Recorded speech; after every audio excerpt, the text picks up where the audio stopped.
The Bostonian is Matt Perrault. This is our city.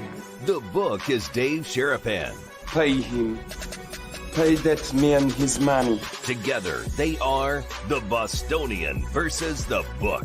You covered! You covered 12! I covered! Follow the show on Twitter at Boston versus the book. How do you like them apples? Bringing you the best insight on sports betting news, Matt and Dave's daily picks, and an entertaining and unfiltered dive into the sports betting industry. Here's Dave Sherapan and Matt Perrault. And here we go.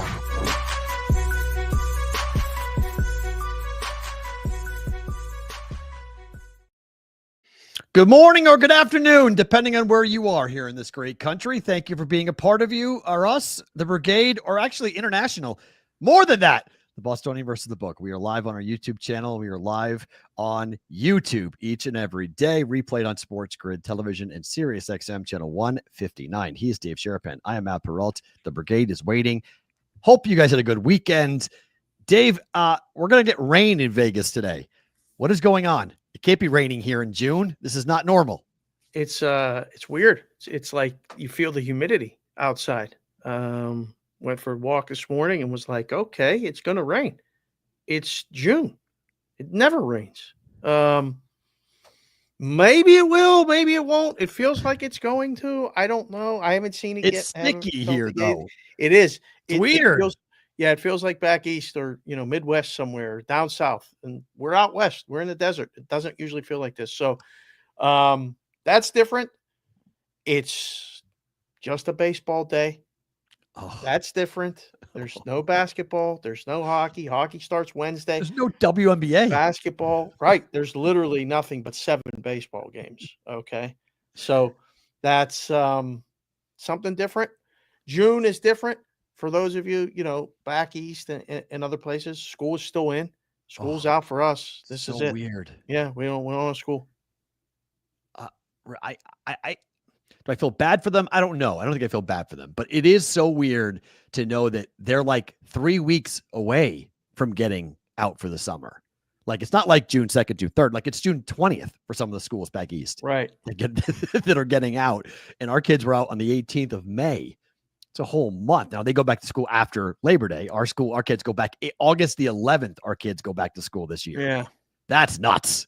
Like, August 11th is like, what are we doing? That is early. So, it is early. Josie Myers, we're not talking college softball on the Daily Juice, but we are talking college softball today. Stay tuned for that show or that conversation during the show, because that was weird. What happened over the weekend to Tennessee. There are some wonky rules in that sport that you coach, Dave, that I'd never heard of before.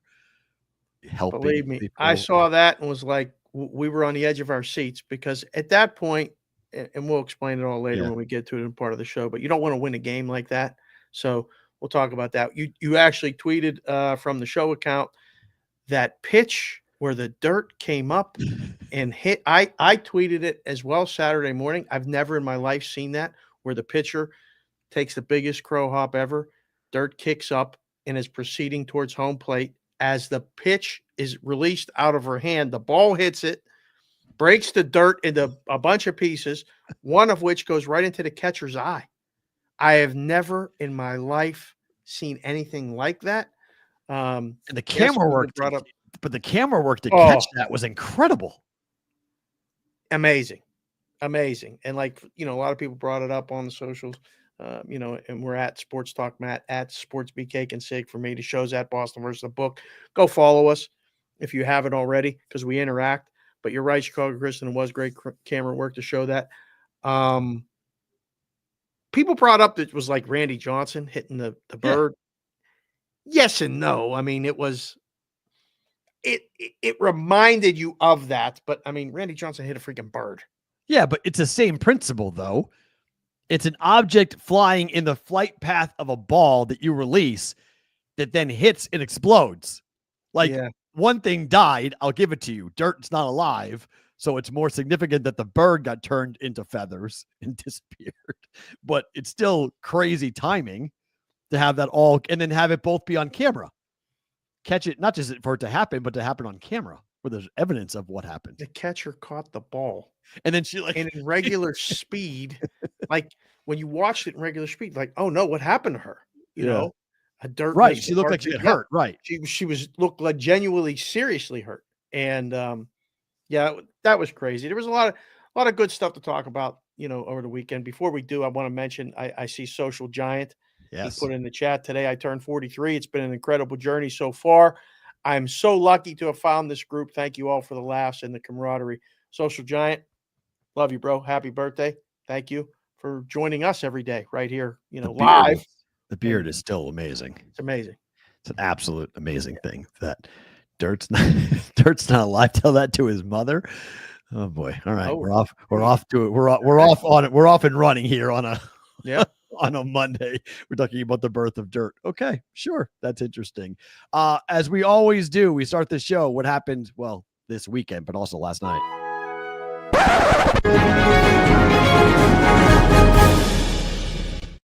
All right, we have it. The NBA Finals. It is set. The Pacers knocked out the Knicks in 6 games with a blowout win. If you were so inclined, Dave, to bet this preseason rather, the Thunder against the Pacers was a cool 100-1 exacta. Nice. If you would bet that. Do you like this? Is it exciting, or is it flyover country and a bunch of Z's because no one's going to watch the NBA Finals? Well, all the hoop heads that watch the show, they'll be first to tell us that the ratings are going to stink. Yes. Nobody's going to watch it. No. But then, you got guys like JJ, James Jernigan, popping in the chat right here and saying Pacers in 5. What are you doing? Pacers in 5, JJ? I'll take the action. What do you want? JJ. What do you want, JJ? I got you. What do you want? I came in to hopefully the guy said hi to you, by the way. You weren't there when I stopped by, but I was down there over the long weekend of Memorial Day. I told all the guys to tell JJ said hi. He can't yell at me anymore. I was there. I did pop in, did say hi. Okay. All right. Talk to some of our friends down there. Oh, for sure. Yeah, no. I think the common prevailing theme of this is going to be the Pacers. No, the Pacers are live. Like, you're going to hear people say the Pacers. No, I think you don't think people are going to take 5-1. Sure, go ahead. I love donations. If I'm the book, I love it. Go ahead. I mean, like, sure. You want to donate? Go donate. I'm all in on the donation. I love it. Sports are great. You got to go do it. I understand. We got to go play and watch. I would love the underdog story. I would love it. Not against this team. Sorry. You don't even have home court. Is this the ultimate sign of parity? The ultimate sign of parity? What do you mean? For the NBA, another new combination in the finals. Well, to your point, this is the first time in the history of the tax era, starting in 2003, where the NBA is seeing 2 teams that are not paying the luxury tax play against each other. Now, what's funny, the last 4 teams to win the NBA championship were not in the tax threshold. That's bizarre, but that's what happened.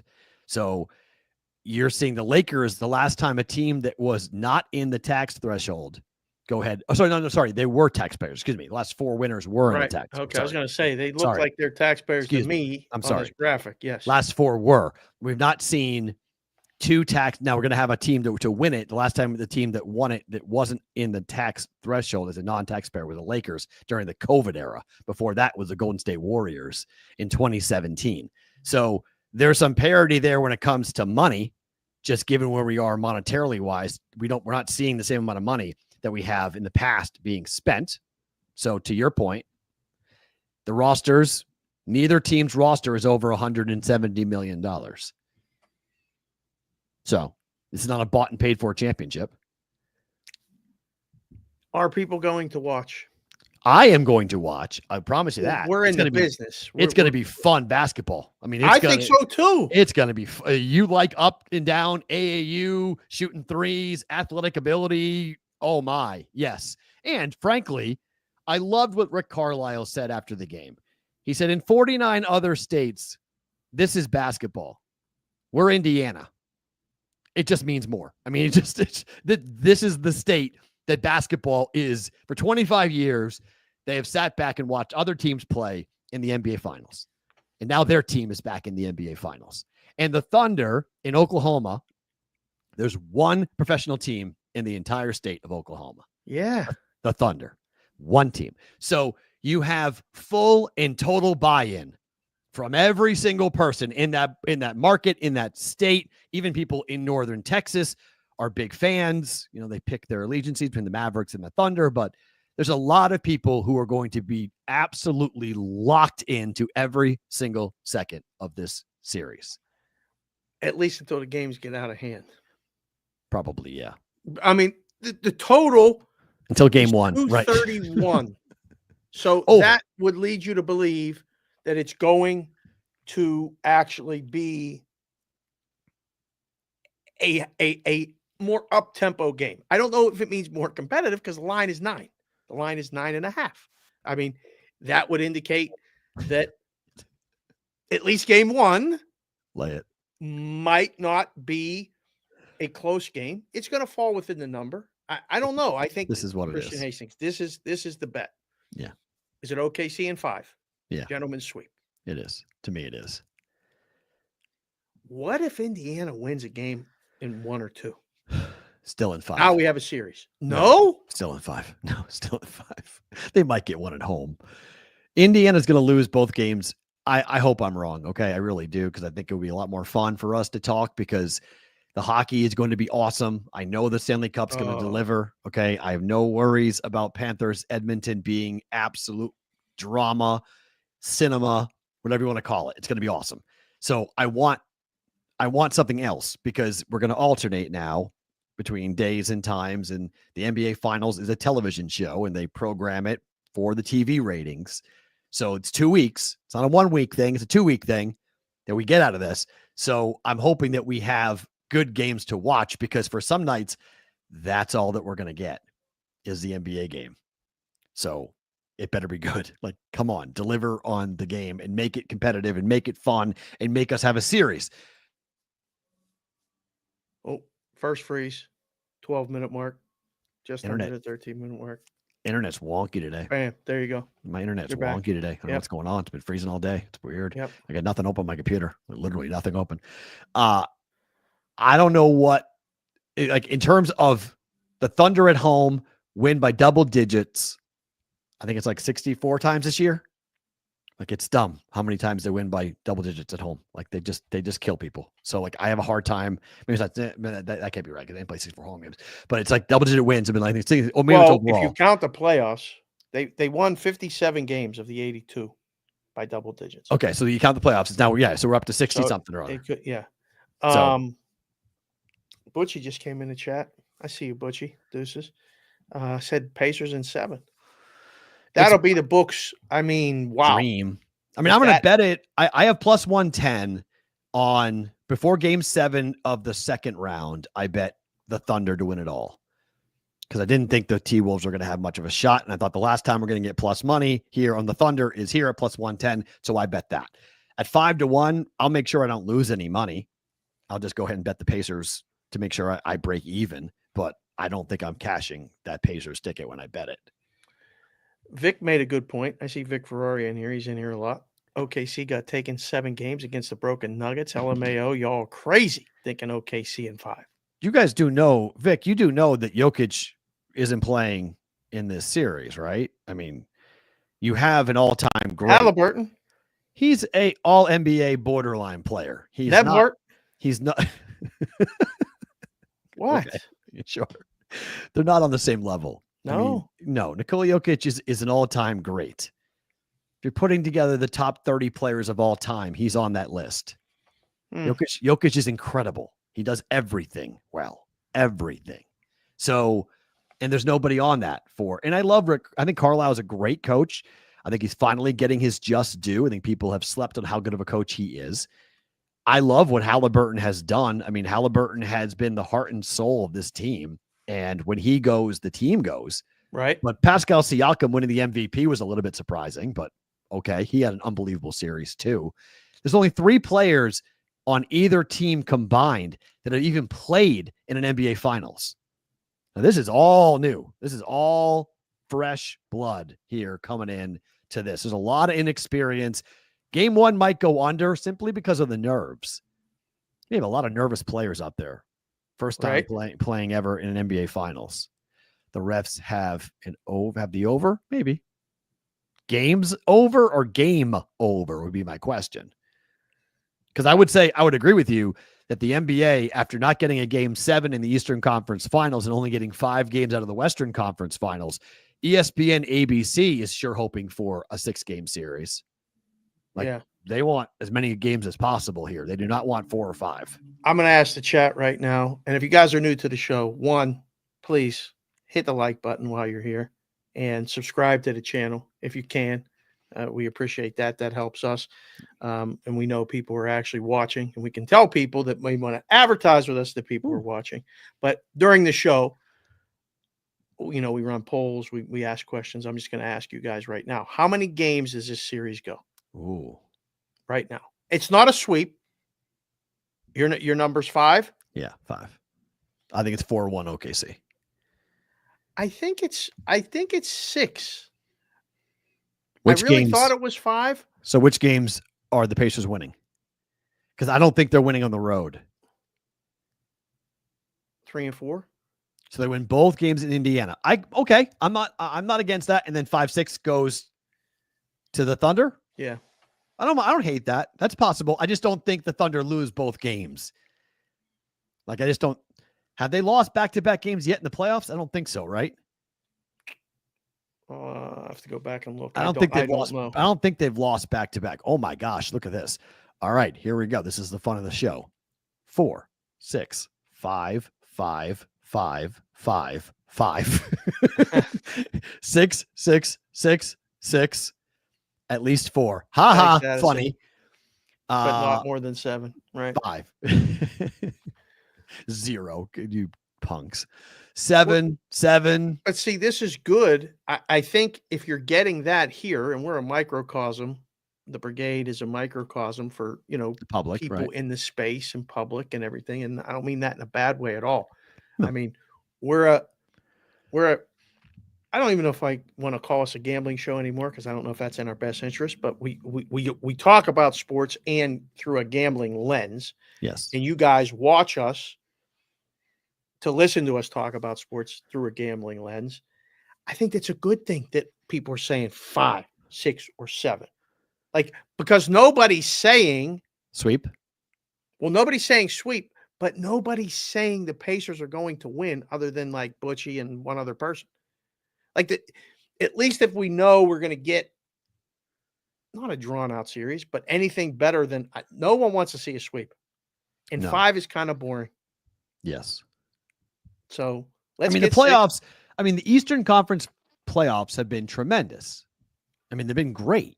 So I think one of the issues, if you're the NBA, is that, okay, if you have an anticlimactic final, that stinks, because the Knicks beating the Celtics obviously was high drama. The Pacers beating the Knicks, equally high drama. The West, Minnesota laid down, got housed. The Thunder versus the Nuggets was the best Western Conference playoffs. But other than that, there wasn't really an outstanding, unbelievable playoff, matchup that made people run to their TV sets going I got to watch that. The Thunder really haven't been tested all that much outside of their Nuggets series. So I'll be pretty curious to see how the kids for the Thunder handle all this attention, because if the public is saying it's a coronation, the bookmakers are making it so, saying it's -$7. Okay. It's all the pressure's on the Thunder. There's no pressure on the Pacers. No one's expecting them to do anything. Yeah. They get to go play as carefree as possible. And my gosh, if I'm Rick Carlisle, I love this. Guys, someone came in the chat and said, I said sweep and OKC covers every number. He's not wrong. I would actually bet $10 on that. If a book gives you that, if they go 4-0 straight up and 4-0 against the spread, bet it. I'd bet that. I put $10 on that. Wow. Yeah. This is an absolute mismatch. This is an absolute, complete and utter mismatch at every position. At every position, the Thunder are better. They have a better bench. Maybe their coaching matchup is not as good. Okay, maybe I'll give you that. But other than that, the Thunder are by far the better team. Like, it's not even close in my mind in terms of player to player, star to star. I mean, you guys know that OKC is going to be favored in Indiana too. Yes, by 2 or 3 points. Right, by a bucket every time. Yes. Yeah. Yes.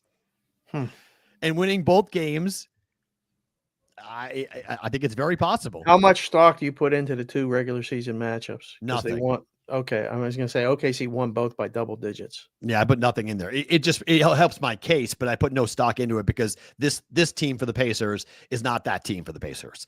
This is a much more confident. This is a much more skilled team coming in. They believe in themselves. I mean, they just took down. I mean, everyone thought that it was going to be the Knicks, right? I mean, remember this is the Knicks. The Knicks, this is what they did. The Knicks renamed streets before the series even started. Oh boy! Yeah. By the way, can we please have the New York Knicks hang a second round banner? Can they please do that for me? Stop. I will be there. If the Knicks are going to hang a second round championship banner, I will be at MSG. I will pay whatever amount of money you're going to get me to pay. I'll pay it to get into MSG if they're going to hang a second round banner. Please. You know how awesome that would be to watch New York hang a second round banner? Nobody needs to hang a second round banner. All right. Why the Colts did? The Colts hung an AFC championship participant banner. The Colts did that once. Why can't the Knicks do that? What did it say? The AFC championship game. Participant. They lost. They lost the game to the Patriots, but they hung it. The banner said AFC championship game? Yeah. You don't remember that? When they hung that banner because they made the AFC championship game. They lost it, but they hung that banner. You don't remember that? Addison, is that for real? It says AFC finalist? Yeah, AFC championship finalist. Yep. This is truth. This is 100% true. Yes. Is it still hanging? I think so. Yeah, I think it is. AFC championship finalist. Yeah. So the Colts did it. Why can't the Knicks do it? Please hang that banner. Please. I have no idea. I had no idea. Oh, they took it down. Okay. But Addison said he saw it in person. I have a picture. They took it down. Oh my. Hi, Dirt. What's up, man? Good to see you. Hey, Dirt McGirt. Good to see you, sir. Jim Irsay gave it to the part of my take, guys. Okay. He took it down. Rest in peace, Jim Irsay. Right. But wow, that absolutely 100% happened. that actually happened. And we stop and go, wait, come on. Yes. I had no idea. I mean, I guess everything has to say goodbye, right? Like at some point, you do stuff and shows and different things, there's an end to everything, I guess. It's one of those stories, I think, if you're a Pacer fan, that you're in love with this right now. You want everyone saying this. You want everyone doubting you until you go into the game and you get your butt kicked in game 1. And then you're not going to talk nearly as loudly when you realize who you're playing. It's going to be like, oh, that stinks. You know what also stinks? Did you watch much of the TNT sign off? Kevin Harlan signing off. Just the clips. 36 years. TNT had the NBA for 36 years. I don't get it. How did they drop that ball? Like, how do you, all of that? I mean, I was rolling watching Shaquille drop F-bombs and even Kenny the Jet dropping F-bombs on the way out. So again, it's cable, so I don't have to worry about it, but it was so good. Warning ESPN in a lot of ways. We're not just coming here. We're going there to take over type of thing. But Bill Simmons said it, and I think he's right. I'm really concerned about ESPN screwing up that show. First of all, see Cody Giovanni in the chat. You guys are awesome. What time are you all on Sports Grid? Used to watch it daily at 11. Supposed to come on at 10 o'clock Pacific, 1 o'clock in the morning Eastern. They put us back on, so hopefully you should be there tonight. Yeah. Well, we'll hope it is. It's strange to see it go. It's weird to speculate on the future. I saw Chuck on with Dan Patrick. Yep. That clip was 4 minutes long, and I was more confused when it was over. I think the guys are confused. They're like, I mean, Chuck said it. We shot a pilot, and it was the worst pilot I've ever been a part of. He said, we can't show highlights of the NBA on our show. So, ESPN. Oh, they can't show the non-TNT. Oh, because TNT had the rights, and ESPN won't have the rights. It'll be on other platforms. Or what Charles said is we're going to be up against games. We're not going to be on after games like we have been. So we're going to be up against games. He's like, who's going to watch 4 old dudes talking about games instead of watching games? So it's so, I mean, you know, and like you were talking about Simmons and talking about replacing people or different things, changing it up. Yeah. I have no idea what the show is even going to be. Oh, I didn't think about that. But wait, I thought it was going to be, all right. So the ESPN TNT is going to produce the show in Atlanta. It's going to be those guys. Okay. And they're going to give it to ESPN. Yeah. But it's going to be airing when ESPN is not, it's not like a pre and a post game show for ESPN's games. ESPN has 2 days a week where they play NBA games. So it's going to be on more than that. Chuck said it's going to be on a third of the season. Oh, no. Oh, it's dead. Whatever that means. Yeah. They should just kill it then. If you aren't going to have the show be really like the show is now, then you should just kill it. Like, if you're not going to have them breaking down games and talk about performances and talking about things at halftime, what are we doing? What's the point of that? That's the whole thing. We've talked about this a ton of like the secondary screen watching experience. Chuck's right. If I have just to watch the Knicks and the Sixers play, why do I want to watch them talk about the Knicks and the Sixers play when the Knicks and the Sixers are playing? Right. I want to watch the game. Like, I'm going to watch what's happening. That doesn't. Whoa. The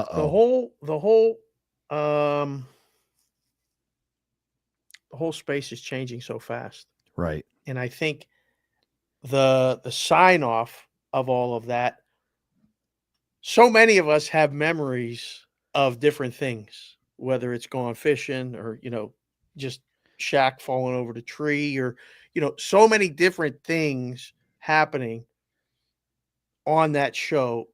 The chemistry on that show, you can't recreate.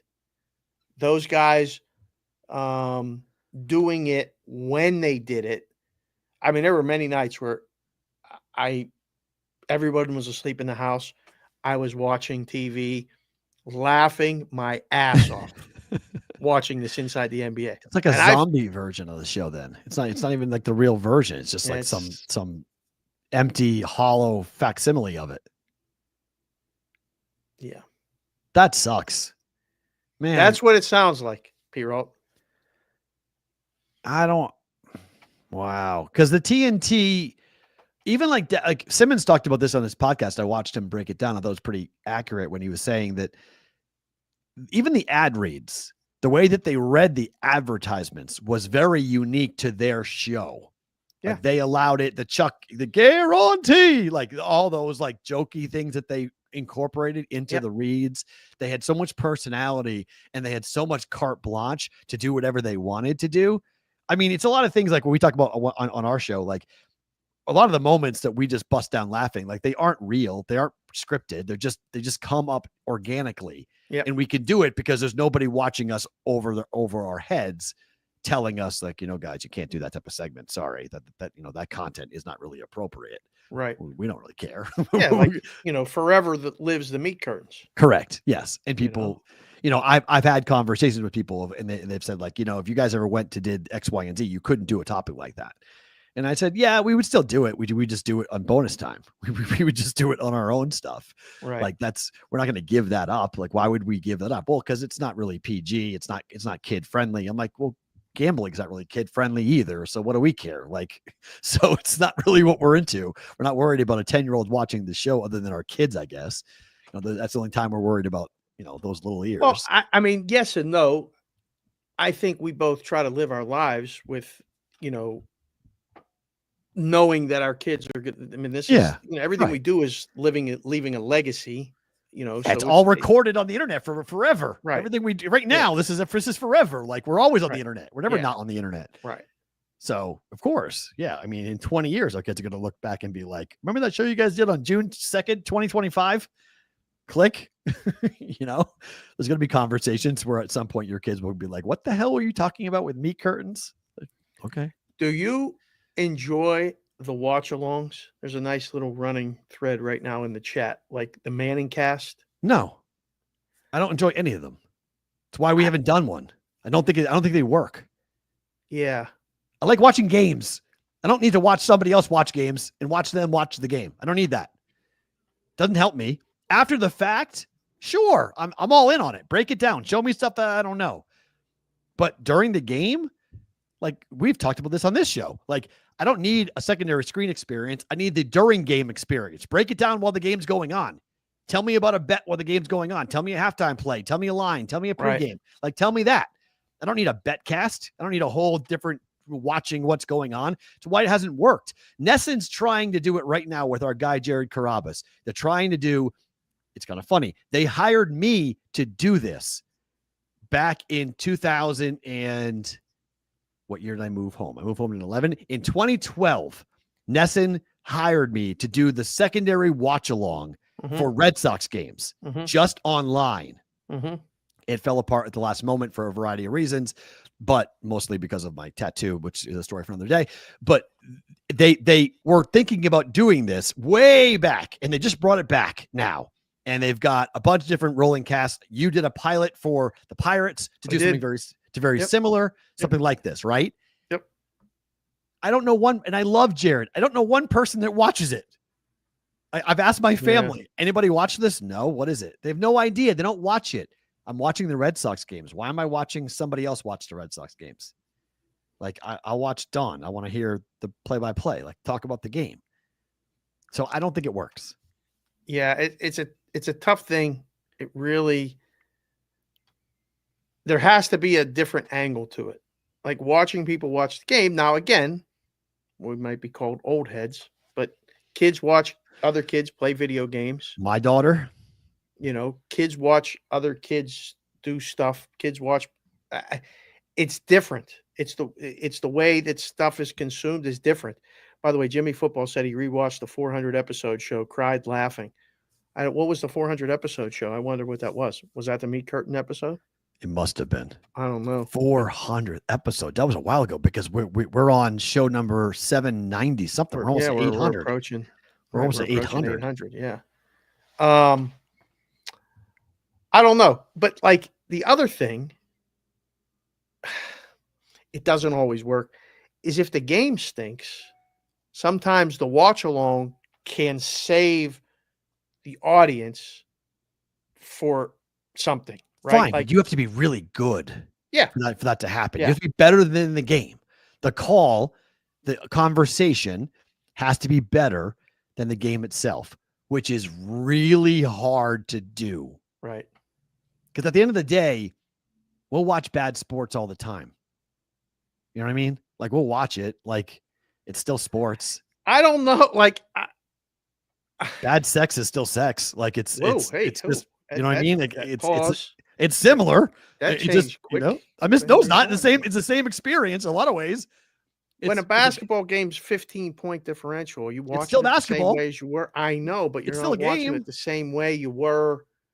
No, but I'm watching though. I watch. Well, if you have money on the over, I'm watching. So that was my next question. Do you watch sports without any action on the game?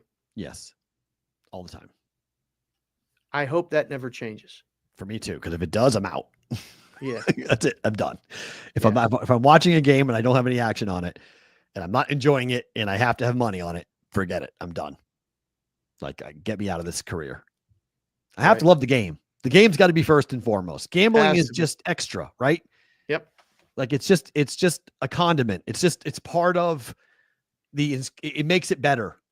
It enhances. It can't be the main course. It can't be the main thing. It doesn't have to be. It can't be. If it is, you have a problem. Like if you can't enjoy sports without having money on it, if money is what you're watching sports for, there's a problem there. And I think there's most 99% of gamblers do not need to have money on a game to enjoy it. They like the game first and foremost, and then they like to be proven correct, and they like to be monetized for it. But like college baseball, right? We'll talk about that a little bit later. Like, can you watch college baseball and not have a bet on it? And enjoy it? I'm not sure I've ever bet on the College World Series in my life. Well, there's people that will say, I can't, why would I watch it without a bet on it? Oh God. You know, I don't know enough to bet on it. I gotta know the sport. Yeah. I like watching college baseball, but I don't know the backup catcher for Texas. Like I don't know enough about these teams to actually make a bet. Right. I mean, we know people. Alan Bell kills it betting college baseball. Yeah, he's really into it. There's guys that are into it that are just way in. They're like, there's no way that you could match their enthusiasm for the sport. But like my enthusiasm for MMA is like his enthusiasm for baseball, for college baseball, right? Like how many people watched the card on Saturday night? Like you guys probably didn't see Macy Barber do the first pullout literally on a main event 1 minute before the walk. She said, I'm done. I'm out. Medical emergency. We still don't know what happened. Initially, they said it was a seizure, but she had breast implants a year ago. And the other report is that one of her breast implants had a problem with it. And that's why she wasn't allowed to fight. During warmups, she could have ruptured one of her breast implants. So there's all rumors flying around as to what happened with Macy Barber in her fight against Aaron Blanchevich. But like I watched the whole card. I watched the entire fight. There were no name after no name on that fight, but I love it because I learn, I take notes, I watch the fighters, I see how they do, and I make mental notes for guys in the future or who I want to bet on. I had no money on that entire card, nothing. I didn't put a single dollar down the whole card, but I watched all of it. So like you have to be able to find joy in the actual sport before you bet on it, in my opinion. That's what people ask me all the time. Like, you know, I like sports. Should I get into gambling? I'm like, well, you need to love the sport first and foremost before you put a single dollar down on any of it. You got to be really knowledgeable about the sport. Forget the gambling side of it. Then go learn the gambling side of things and combine the two. Right. That's how you can do it. And even then, it's very tough to win. Sometimes, you're stacked against you. You know all this stuff, and it doesn't help with the gambling. You know, right? You still lose. Right? It's still 54% of the time you're hoping to win. You still all the stuff you know. Yeah. Yes. What is that? You're giving. I'm giving WNBA picks. Well, I'm betting on the Aces more than anything, JR. So like, yeah, I can name 2 players on the Aces. So like, do you watch the whole games? I do when I bet the Aces. I do. Sure. Okay.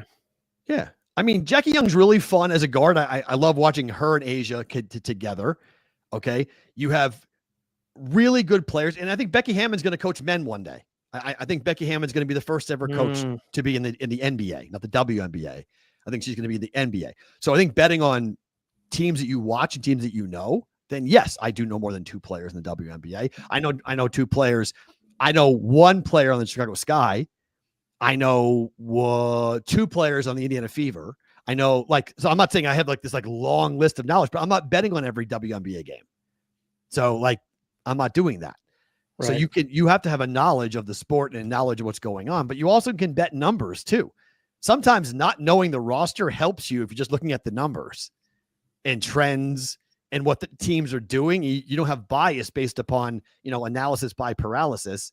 Sometimes it's better to know the team is 4-1 ATS.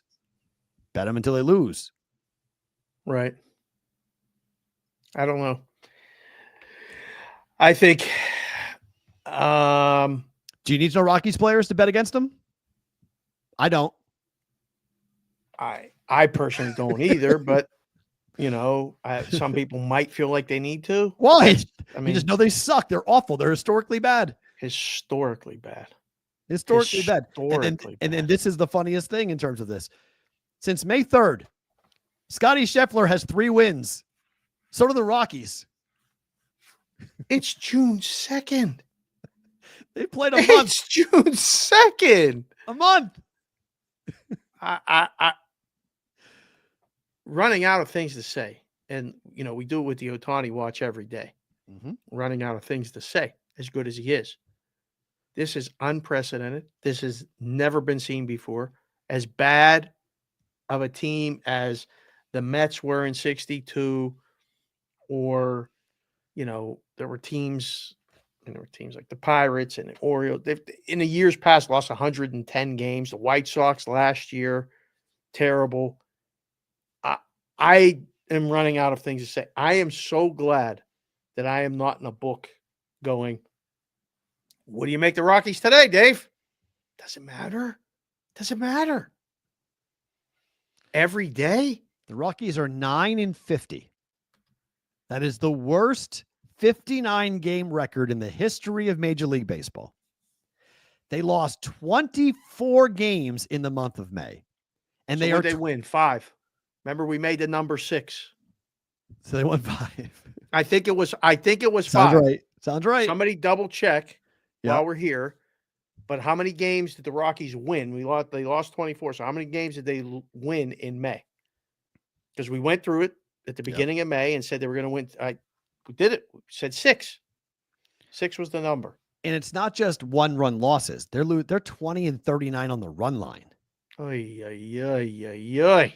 Like they're getting ruined by 2 or more runs consistently. It's not just losing. They're getting wrecked. They're getting ruined consistently. The Rockies are now. 9 wins in 59 games. They may not, Dave. They may not win 40 games. Like it's possible. They're playing the Marlins tonight. Look at the price. Marlins are minus 190. It's in Better or Book It.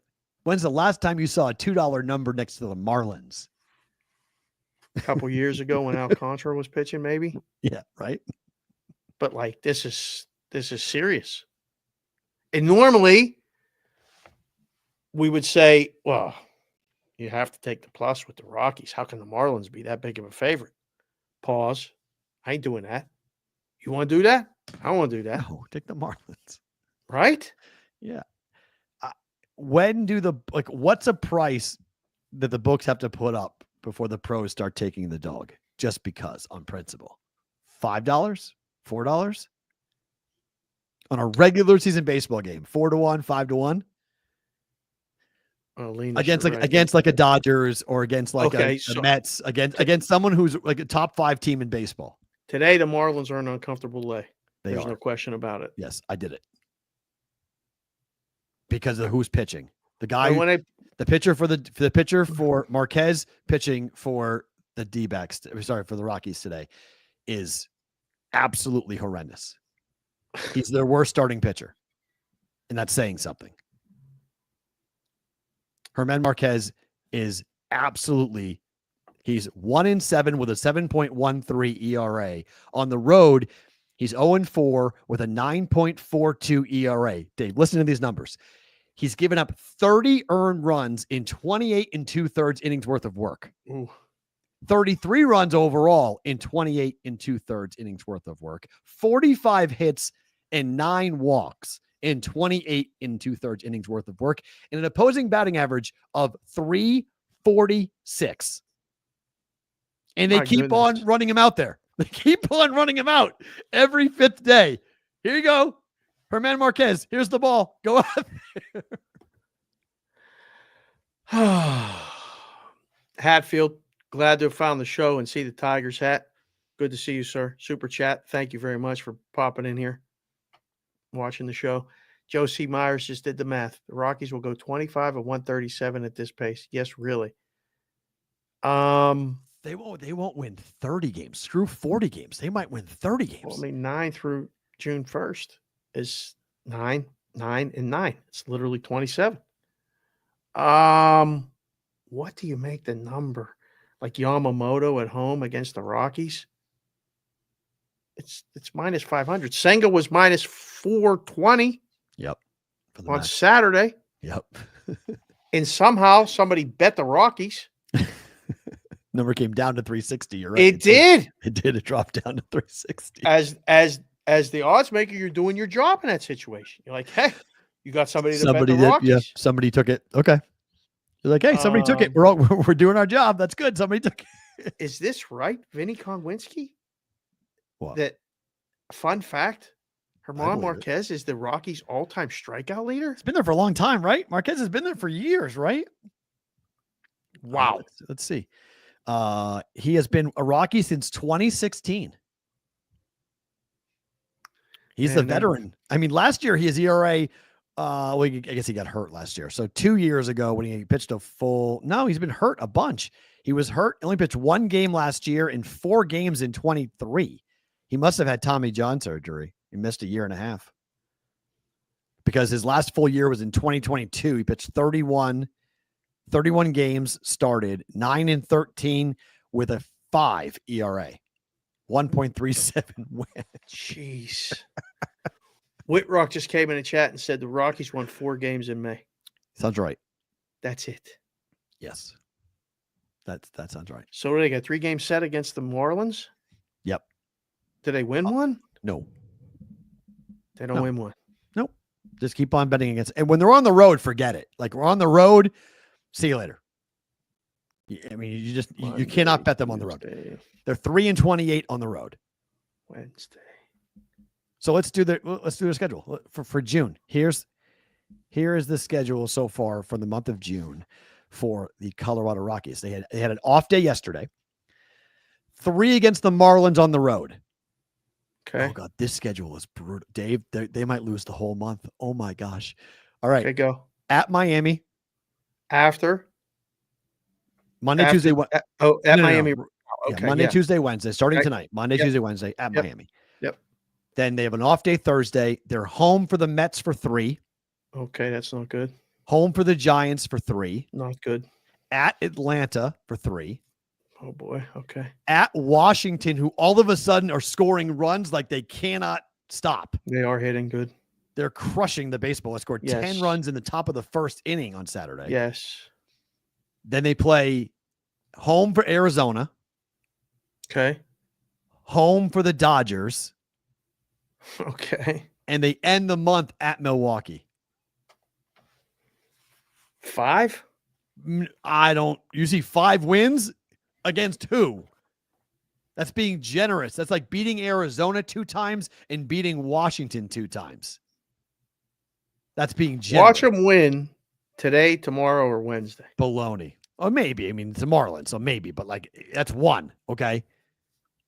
They could, they only going to get 4 more. So 4 wins. So 4 wins in the month of May, okay? They had 4 wins in May. There's your number, 4.5. We going over or under 4.5 wins for the month of May. For month of June, rather. How can that be? Over or under? What are you betting? 4.5. Over, under. I think it's got to be over. I'll say under. I think it's got to be over. They're losing every game on the road but 1. They'll win 1 game on the road. So it's Milwaukee for 3, Washington for 4, Atlanta for 3, and Miami for 3. They'll win 1 game there. Their home games are the Mets, the Giants, the Diamondbacks, the Dodgers. How many of those games are they winning? Wow. Jeez, Whitrock. Look at JJ. Just said that JJ just changed his picture. Oh, I love it. That's awesome, JJ. Good Nice picture. job. Me, him, and Richie. That's cool. fantastic. Nice. Win total in June on DK was 9.5, and it was only -120 to the under. Shut up. K-Bro said it too. Got under 9.5 for June at -120. 100%. My. Oh my. On the flip side, Tigers have the most wins in June. It's not a bad bet. Someone put $2K down on that at Circa. Yeah. It's not a bad bet for the Tigers. Those are fun bets, man. Get action all month. You don't have to play game to game. Easy schedule. Tigers' schedule in the month of June is the following. They start obviously today up against the Angels. I'm sorry. Today's against the White Sox, baby. Sorry. Flip that around. Sorry, that was May. White Sox for 4 on the road. Then they play the Cubs at home for 3, at the Orioles for 3, the Reds at home for 3, the Pirates at home for 3, at Tampa for 3, and home for the A's and Twins to end the month. I mean, they could sweep the White Sox. Yeah, that's legit. They could win what? Take 2 out of 3. Games? Take 2 out of 3 over the Cubs. Sweep the Orioles. Potentially win all 6 home games, Reds and Pirates. Go to Tampa. Take 2 out of 3 against Tampa. You're home for the A's. The A's suck on the road, and then it could come down to the Twins series for how many games they can win to win it or not, to have the most wins. So it's not a bad bet with the Tigers with the way they're pitching. No Royals, because Skubal cannot beat the Royals to save his life. No clue. Score. Can't score, can't win. Walker pitched a great game. He was unbelievable. Against them, we had JPC to 4th and JC from KC going back and forth on the Twitter. Somehow they blamed you because they started talking about a no-hitter immediately and said, Matt, it works. Oh, it does work. As soon as you start talking But I needed Skubal to win that game. Forget the no-hitter. I needed a win for Skubal for my parlay, and it didn't work. I thought, come on, he's not losing 2 games to the Royals in the same season. Yep. 3-1, 3-1, and 1-0. K-Bro said that Detroit was 1,600, 16-1 to have the most wins in June. Yeah. Wow, that's really high. He put 2K down, and he put 2K down on it. Damn. So that's why I found out about it. I was like, oh, okay. So I get why Circa took the bet at 2,000. Yeah. So I would agree. Why did they pull Skubal after 90 pitches? I'm with you. Lost at 1-0. Steven Chavez, we're all wondering that. Don't pull your ace.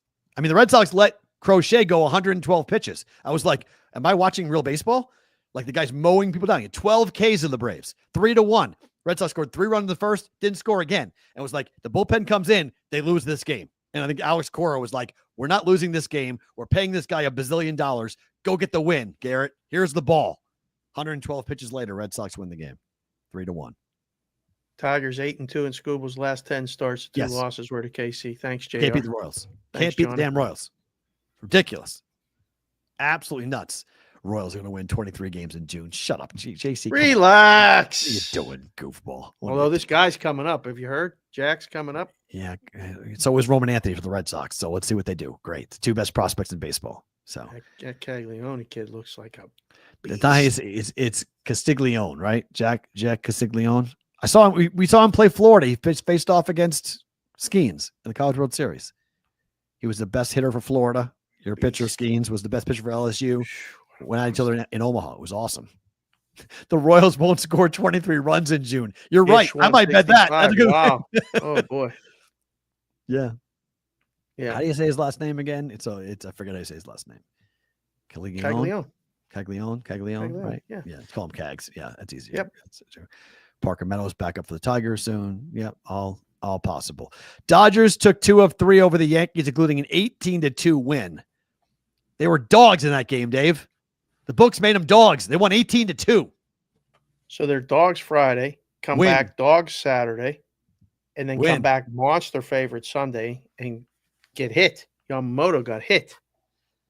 That's betting for you, right? Yeah. Dog, win. Big favorite loss. Over. All 3 games, though. Question for you that was posed to Joe Ranieri and I by George Kurtz on Sports Grid on Sunday, before the game on Sunday night.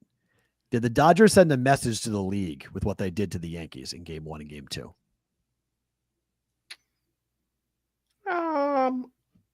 I don't think so. I mean, the Dodgers are good. They're going to be good. They have a very, very deep lineup, and they're going to make you work. Friday, the stars were out. He said yes? Yeah. George said yes. That was a message to be sent to the league of, guys. They won 2 of 3. What's the message? Well, they won both. It was before Sunday. They'd gone 2-0, but the message was basically, we don't care how good the American League is filled up with a bunch of mediocre teams.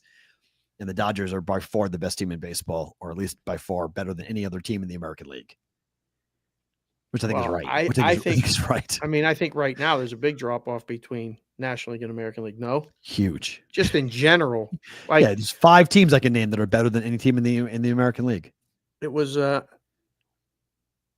would argue right now the best team in the American League is the Tigers. Not Yankees horrible. Are close. I mean, not horrible. It's for me. It's Tigers 1, Yankees 2. And where do you slot the Tigers? Because I would put them behind the Dodgers. I put them behind the Phillies, behind the Mets, behind the Cubs. I was going to say Padres. Right there. I would say probably Tigers 5th. I think the Giants and the Padres. I think the Giants and the Tigers are on par with each other. We have a couple monster NL matchups tonight. Weekday series starting tonight between the Mets and the Dodgers, the Padres and the Giants. These are going to be really good. There's nobody playing better baseball right now than the Milwaukee Brewers. Right. They're playing Cincinnati. So I think, I don't know if there's a message there. I think the message is like, okay, if you're in the American League, if we were putting up odds on the National League versus the American League right now in the World Series, National League's minus 150. I don't care who's in it. It can't be pick 'em. It cannot be pick 'em right now. There's two different things going on. Between National League and American League. It'll be very interesting to see what the American League teams look to do at the trade deadline with the National League contenders trying to compete with the Dodgers. Because the Orioles have a bunch of young talent. The Red Sox have a bunch of talent that people want. There's teams that are kind of hovering around 500 as well that might be looking to unload some talent. Did you see this? I forget what account it was. I saw it talking about Duran and, Carabas. They're already poking at the Red Sox. They should be. I mean, Chapman is 100% throwing gas right now. I mean, Aroldis Chapman looks like his old self.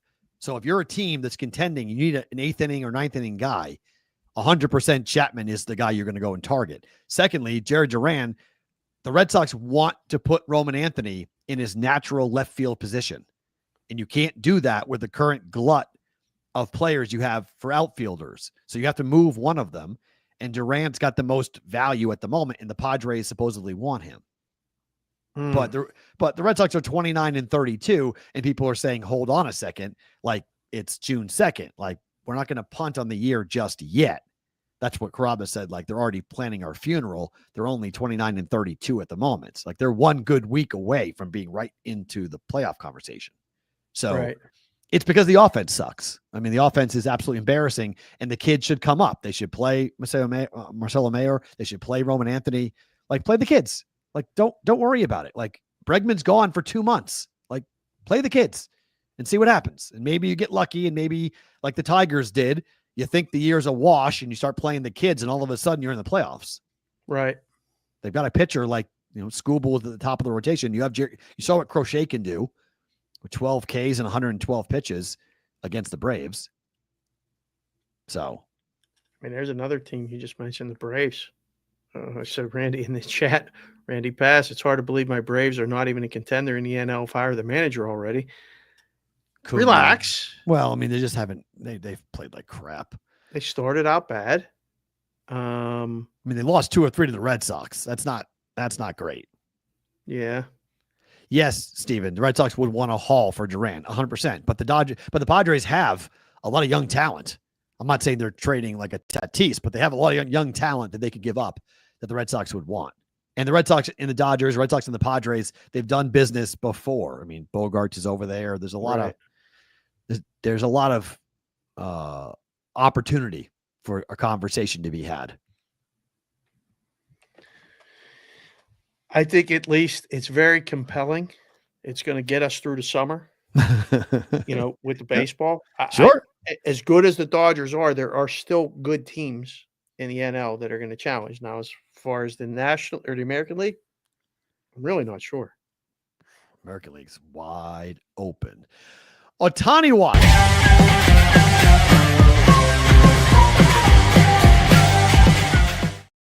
Ohtani watch.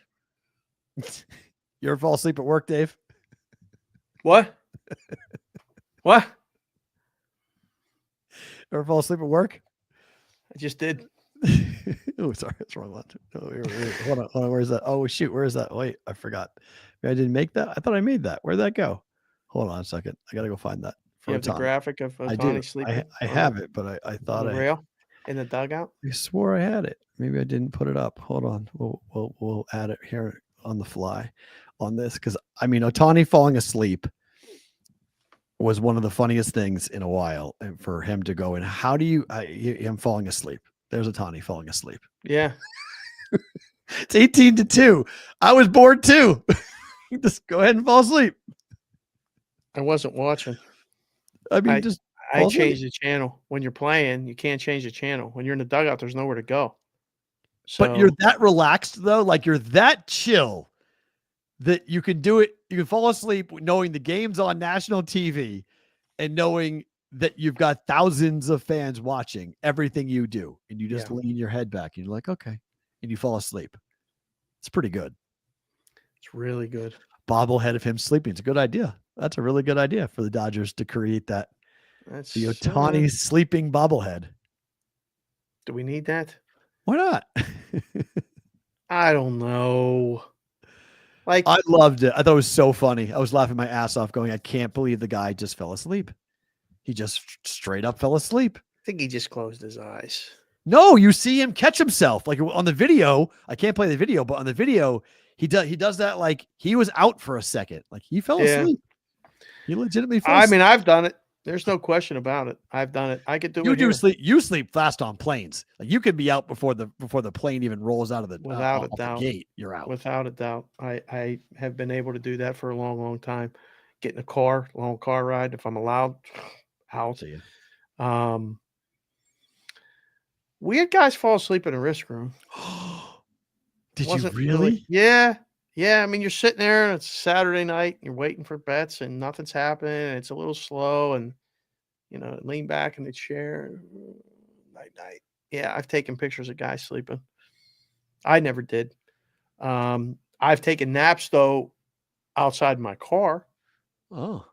And, we had a place in the book where, I mean, this goes back to even Curacao days.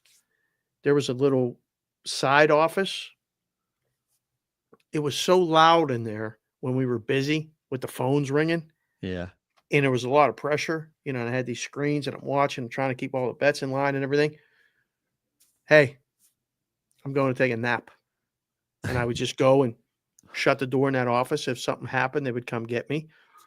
Or a lot of times I'd walk across the street and go to the beach, get a Chase Lounge, take a quick nap, come back, finish the day. So, yeah, I could do it. I mean, you either like did shows and then left, right? You never had an opportunity to just take a nap at work. At work? On a radio station? No. I mean, I would say the only way you could actually like. Oh, feels like you just took a nap right now because you froze again. Look at that ponder face right there. Mikey, awesome. Get him. 1:03 in 10 seconds. When you're back. Go. When I did morning radio in Huntsville, and I would be in there at 4:00 in the morning. If I had everything done before I went on the air at 6, so it was like 5:30 and I had 30 minutes, I 100% would have closed my eyes because there would be no one in the building but me and the news people. So it would be me, it would be the morning show, the morning show for our FM station, and the morning show for our news station. And that's it. So like probably 6 people in the entire building. I 100% closed my eyes in the studio. Did I actually fall asleep? I don't know if I actually fell asleep, but I definitely like rested my eyes. Kind of like what Ohtani did. Like where you just like snap out of it and go, ooh. Yeah. Because sometimes that's all your brain needs. Like you just need a little reset. Without a doubt. I'm awake. Like, yeah. Just need a little, because I am a big believer in the 20-minute power nap. Love that. I am a huge subscriber to that. 3:00 every day. I take like a Spanish siesta every day at 3:00. I power nap for 20 minutes. I lay down. I tell Madeline, leave me alone for 20 minutes. Put my phone on vibrate, pass out for 20 minutes, get up, and I feel like I'm $1,000. Like, let's go. I'm good to go. Right. So yes, I'm a big believer of that. Yeah, you should listen to your body. That's, I've heard Dave say that before. And the doctor says, listen to your body. Well, the doctor specifically told me that after the stroke. He said, he looked at Jessica and said, when he needs to take a nap, let him take a nap. And I was like, doctor's orders. I can nap now. Sorry. Yep. So Santana, an over 35-minute nap means you start going into REM. That's bad. That's not the power nap. The power naps can't be too long, because if it's too long, then your body wants to go asleep for the night. And that's when you get like you're all groggy. That's hard. Ugh. I hate that feeling. That stinks. You just got to be the quickie. This is the quickie. This is a quick little power nap. Just get it in. Get that. Quickies are fun. In, out. Do your thing. What are we talking about? News of the industries we're talking about. What? We doing better to book it before this? No. Oh, I thought we were doing better to book it at the hour mark of the show. We just switch it around. Okay, go ahead. However we flow.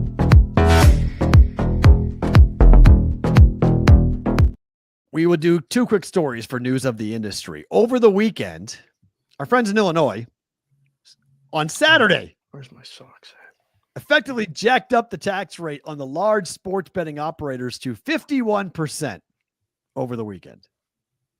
I mean, if I'm one of the big 2, because this only really affects one of the big 2. So this is the new tax rate on FanDuel and DraftKings. You can just call it what it is, because here are the numbers. And it's a little crazy to look at on the screen, but just go to the top, okay? FanDuel, DraftKings. Projected tax for fiscal year 25 for FanDuel and DraftKings is now $59 million and $52 million on 129 million of volume and 114 million for volume.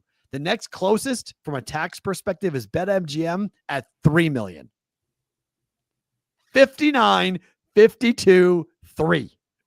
That's so this is essentially telling both DraftKings and FanDuel, we love your business, but you're going to pay an enormous amount of tax to operate here in the state of Illinois. I saw this, and they got this through on Saturday night. Quietly. Shh. Like, let's just talk about this and talk about this and then talk about this. And then right before the session's going to end, let's put this through and vote it. And it was very strange, because on Saturday, a lot of people that work for FanDuel were putting out hey, don't do this.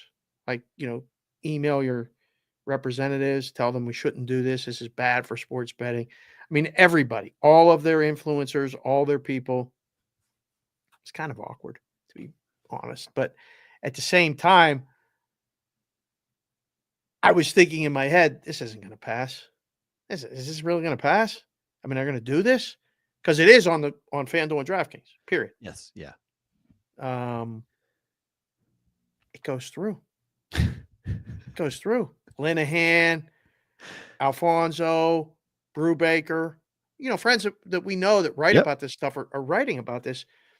And I'm reading how this is going to affect them. And I'm like, I've said it before. A book has to just leave. A book has to just leave. Well, now you want to raise the taxes like this? One of the top 2, right? We're leaving. Yeah. I mean, it's nothing. I mean, if you're Fanatics or BetMGM or BetRivers or Circa, whoever, you can deal with that. Like, you can say, okay, we're just not going to be here. Like, we can take this hit. It's not that big of a deal for us. But it's the big boys, as the Sports Betting Alliance wrote in an email to InGame, quote, make no mistake, this discriminatory, punitive, and constitutionally suspect tax increase on legal sports books who would have invested more than $1 billion in the state will destabilize for regulated sports betting in Illinois. A per bet tax most penalizes small recreational bettors, many of whom are single dollar or two. Under this legislation, these popular bets will get hit with a massive 25% or 50% tax. Customers understand that they will be the ones to bear the cost of this new tax. That's why Illinois customers sent more than 76,000 emails and tweets to their reps asking them to stop this discriminatory tax. With this change, lawmakers are essentially urging customers, and especially these small dollar bettors, to switch to unsafe and unregulated sports books who defy state consumer protections and generate zero taxes for state priorities. I don't know. Back to the offshore. It's a fair point. So, I mean, it's not coming out of my pocket as the bettor. Well, it's being added to it. I mean, your cost is going to be, so you'll pay more for the bet than what you will. So what they've done is this. I'll read the first couple of paragraphs. Illinois stunningly passed a sports betting tax on operators for each wager placed as part of their $55.2 billion budget for the fiscal year 2026 on Saturday. Both chambers passed the budget, which now goes to the governor for signatures. The budget and new tax will go into effect on July 1st. 1 year after seeing their tax rate from a flat 15% on adjusted gross revenue to a progressive one ranging from 20% to 40% based on revenue thresholds, Illinois sportsbooks must now pay a quarter levy on each of their first $20 million wagers accepted during the fiscal year. Right. For the volume of wagers beyond 20 million, the surcharge goes to 50 cents or 0.5%. Okay.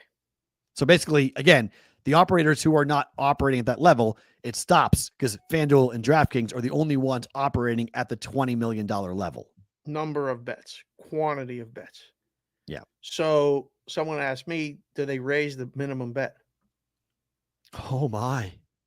What if they raise the minimum bet? Because there's been books here in Vegas where if you bet at the counter, you have to bet $10.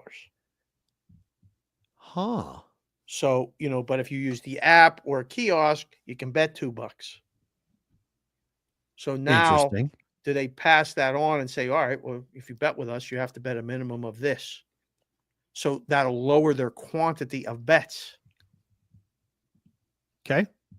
I mean, there has to be a combative, like everything. What is it? Everything has a reaction, or every action has a reaction. Yep. Is the term. I don't know.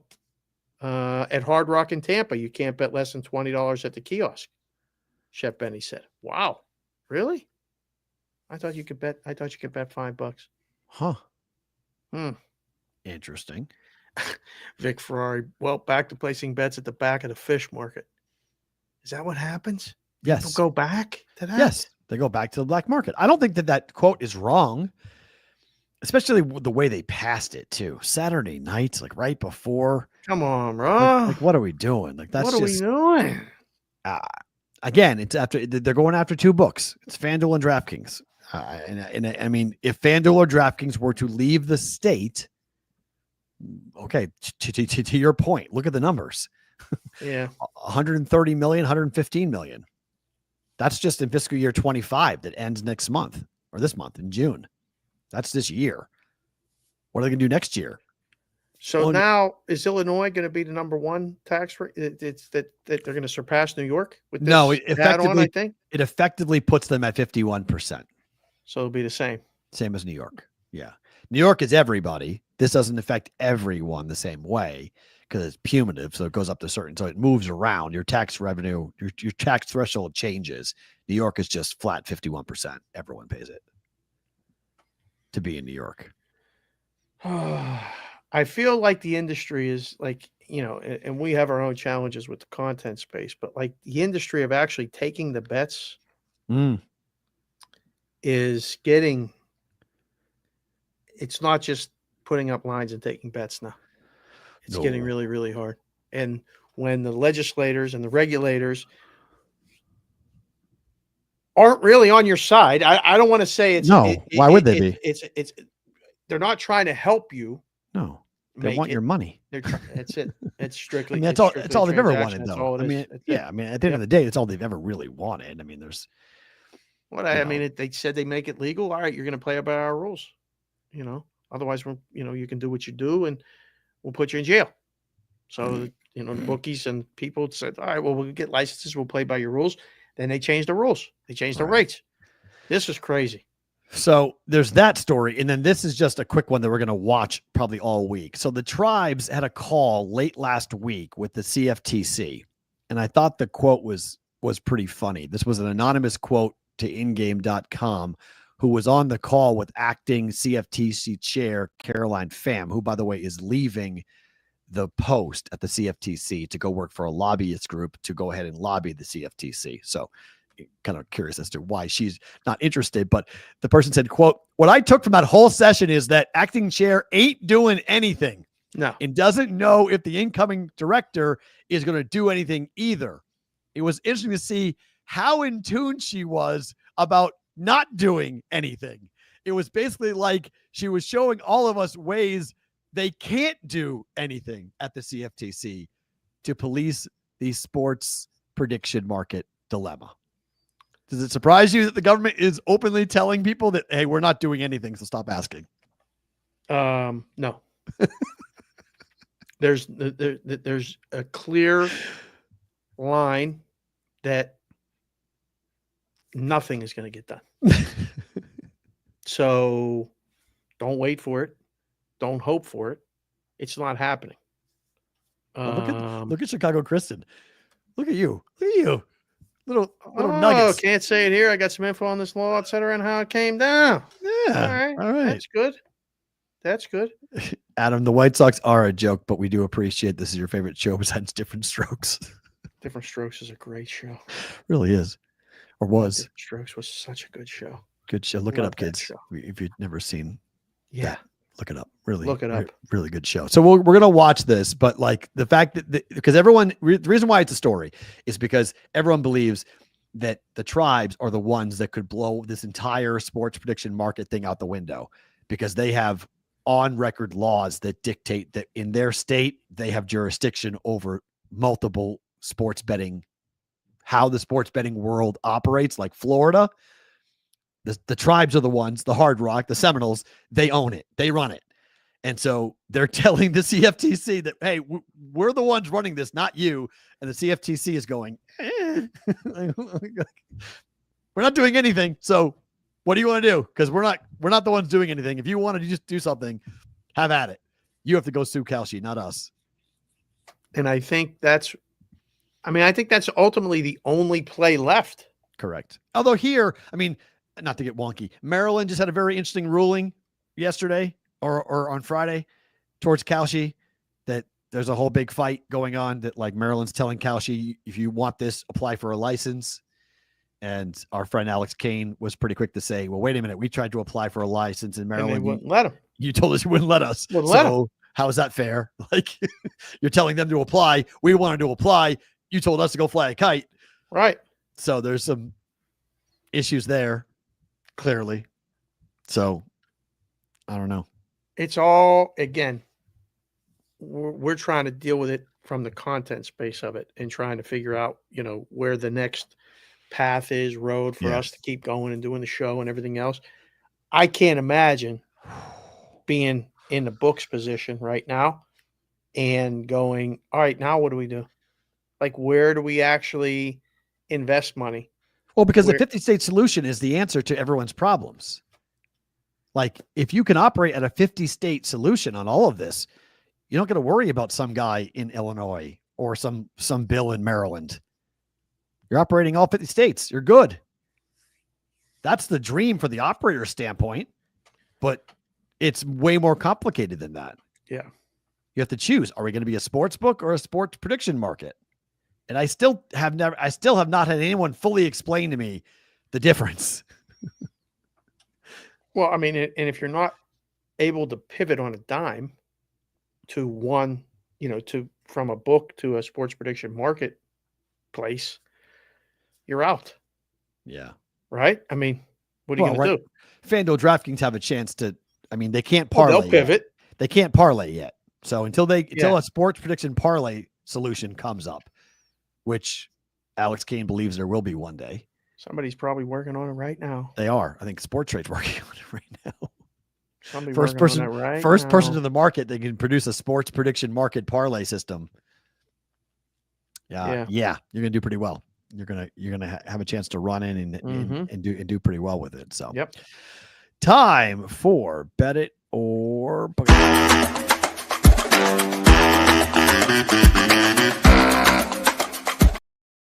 All right, I'm going to jump on the Red Sox first 5 train. So the Red Sox scored 3 runs in the first inning yesterday, didn't score again. Red Sox are pitching a guy whose name I cannot believe actually is real, but Richard Fitz is throwing for the Red Sox today. Okay. if you know by his nickname, he must have had a really tough elementary school for his name. Well, it's Fitz, Fitts, not Fitzy. It's Fitz. He had a Fitz. Richard. What's nickname for Richard? Oh, never mind. Never mind. I'm not talking about his last name. I'm talking about his first name. Mm-hmm. His name is Richard Fitz, which, yeah. He's going today for the Red Sox up against Tyler Anderson, whose ERA on the road is not good. So over first five, over 5. Red Sox, Angels. Better to book it. I don't know much about Dick Fitz. I really don't. Poor guy. Poor guy. If the shoe fits, go over. Maybe. All right. He's pitched one time at Fenway. He's pitched one time. He went 6 innings, give it 3 earned runs. I got to do a little more research on Fitzy, but I don't know. I kind of like the under in the game. In the game? Yeah. Because Red Sox don't score, but they score early. Right. 9.5 the total. Right. Yeah. Total's high. I like that under. But all right, we'll say this goes over. Okay. Bet. This is dicey. These next 2 bets are dicey. A's Twins over. Now, it's mostly because of Severino's home ERA is atrocious for Sacramento. He's awful at home. But the Twins are throwing Joe Ryan, who's pretty good on the road, needs to get hit here. But the A's just hit a ton against the Blue Jays. They also gave up 1,000 runs to the Blue Jays over 4 games. 8, 11, and 12, 13 in the 4 games in Toronto. They burned their bullpen. Their bullpen is toast. And now they've got Severino throwing, who this could be one of those games where, like, hey, kid, you got to earn it. You got to wear it. Go ahead. It's all you. Right. Over 9. In Sacramento. Well, the problem, overs are hitting 64% of the time in Sacramento, but unders are hitting 62% of the time for the Twins on the road. So I like that trend more. Kind of contrasting. You like Severino? He may give up 10 runs today by himself. That's the problem. But I like the game under. I'm looking at it now. 9.5 is the market. There's only 1 9 left. Okay. So 9.5. If you can get under 9.5, I think pregame, I think I like that better. So you can fall 9, you can push, and 9.5 can win. But I say this is a book it. I think the game goes under 9.5. Severino's at home, his ERA is 6.20. He's 0-4. He's given up 28 earned runs in 40 2/3 innings worth of work, posing batting average of 274 at home this year. My goodness. Games have gone 5-3, 10-5, 1-0, 12-2, 7-6 in his last 5 starts. Oof. Home games have been last 2 home games, 10-5, 12-2. He gave up 8 earned runs to the Yankees on the 11th of May. And he wasn't awful against the Angels, but they lost 10-5. The bullpen came in and got torched. He gave up 2 earned runs in 6 innings, but the bullpen gave up 8.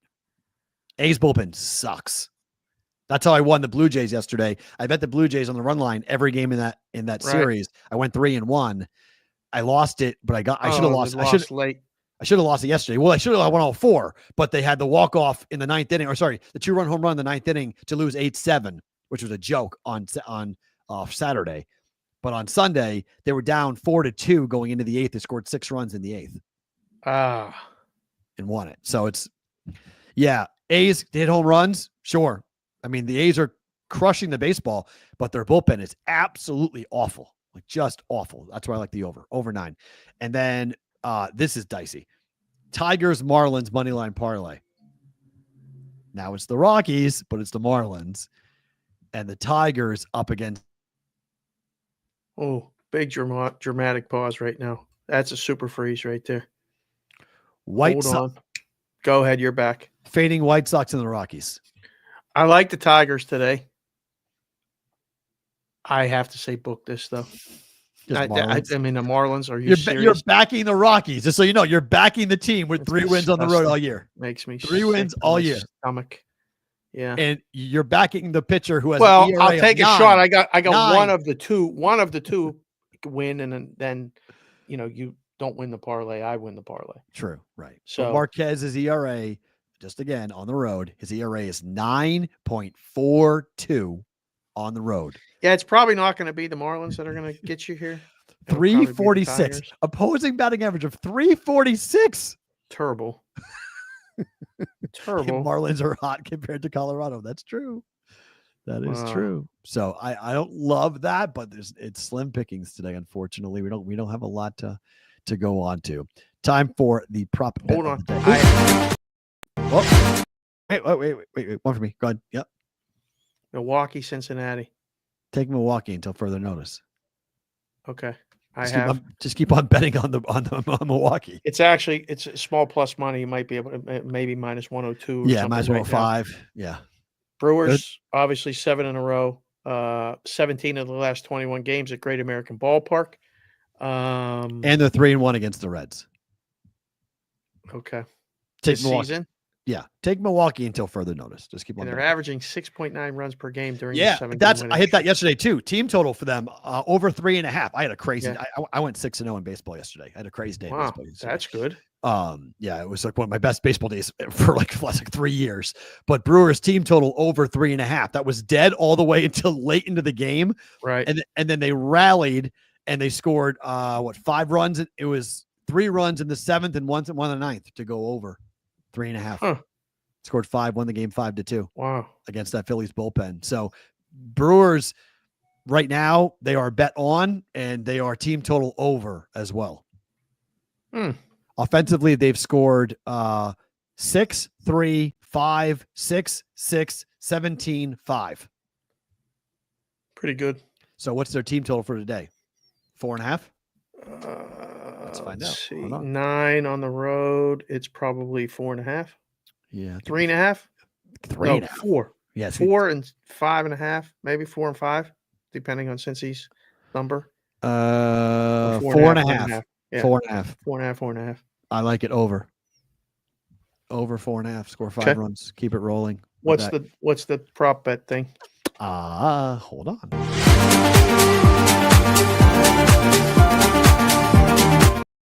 Padres pitcher Stephen Kolek. We're going over 3.5 Ks for him. He didn't hit this in his last start, but he hit it in the 4 previous starts for him on this. This is a really good game today. They're picking a game to watch. Giants hosting the Padres today. I mean, they're minus 175. Kolek has gone 3, 6, 4, 7, and 4. So he hit it the 4 previous games. He went over 3.5. He got 3 in his last start at home against the Marlins. Going to go right back to it, over 3.5 Ks for Stephen Kolek.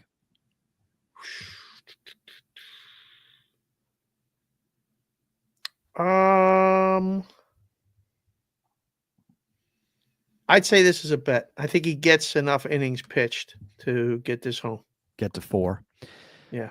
He averages about 6 innings every start. He has one start that's really dwarfed everything. Back on the 10th of May, the Padres won 21-0.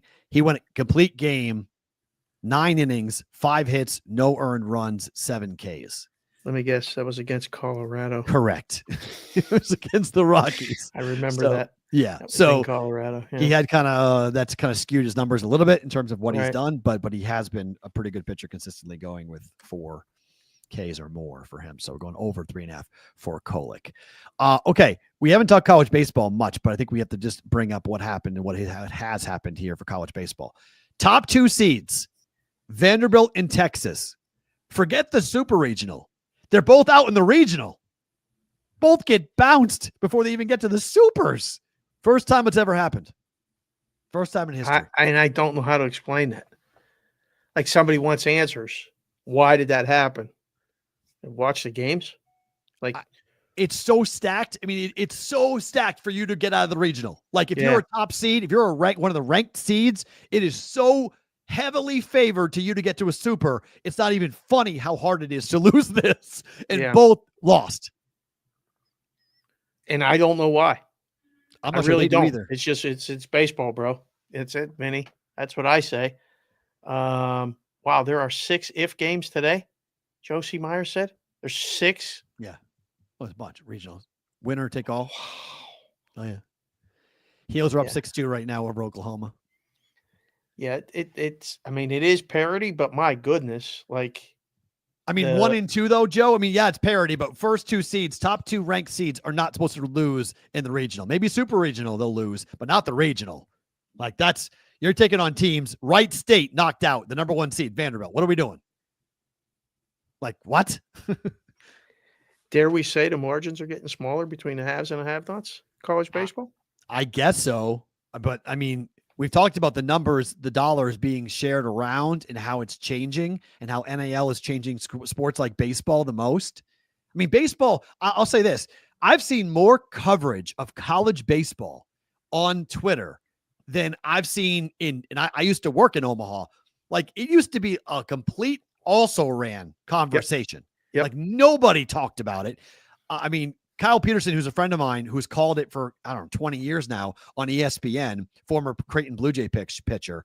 I mean, it's wild to watch the interaction and to watch how many people are following this stuff. And like college sports fans used to be like, yeah, our baseball team, whatever. Now they really care. Like they're fired up when their team makes a regional or a super regional or even to Omaha. Yeah.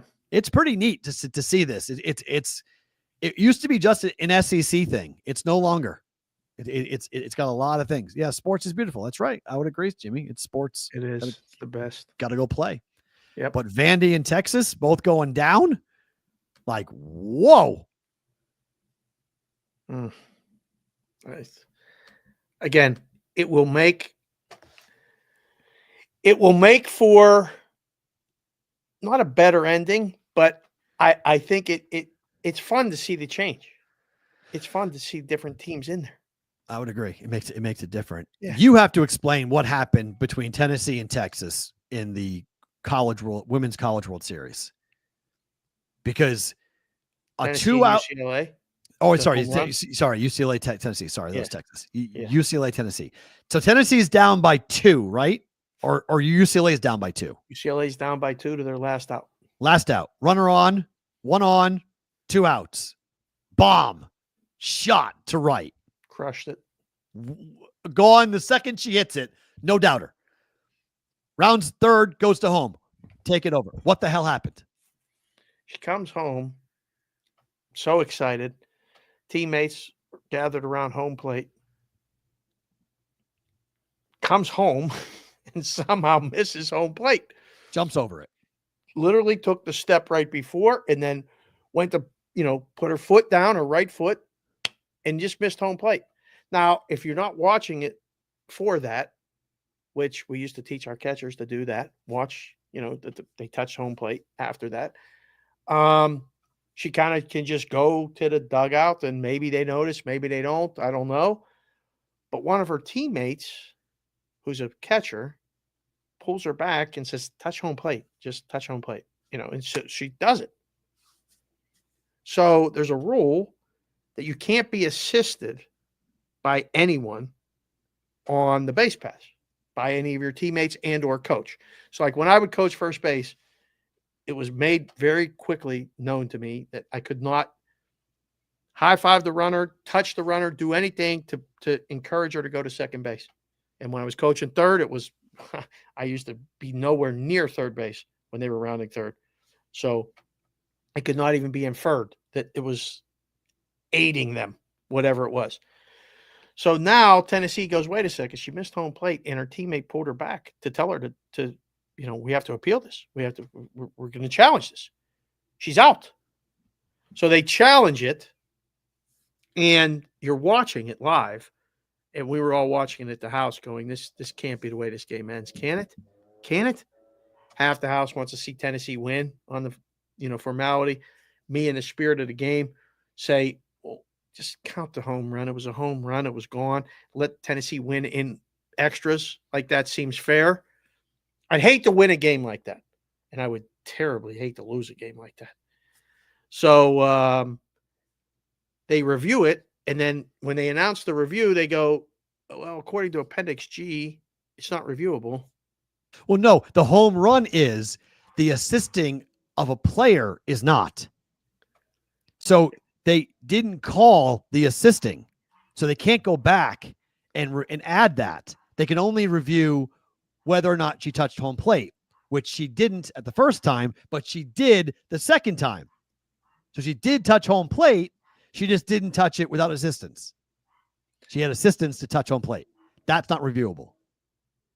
End of story. It counts. Tennessee coach goes nuts, says I'm protesting everything. I'm this, I'm that, I'm whatever. Softball gods work out. Tennessee wins. So Tennessee advances. UCLA loses. She did not step on a black. She did not at all touch the plate, Joel. It was so bizarre. It was one of those situations where you're like, as the coach, you're like, did she just do that? Really? Did that just happen? What do we do right now? I've never seen it. Never. Two things over the weekend watching the softball. That girl, the dirt coming up and a ball hitting it and popping the catcher in the eye. Never saw that before in my life.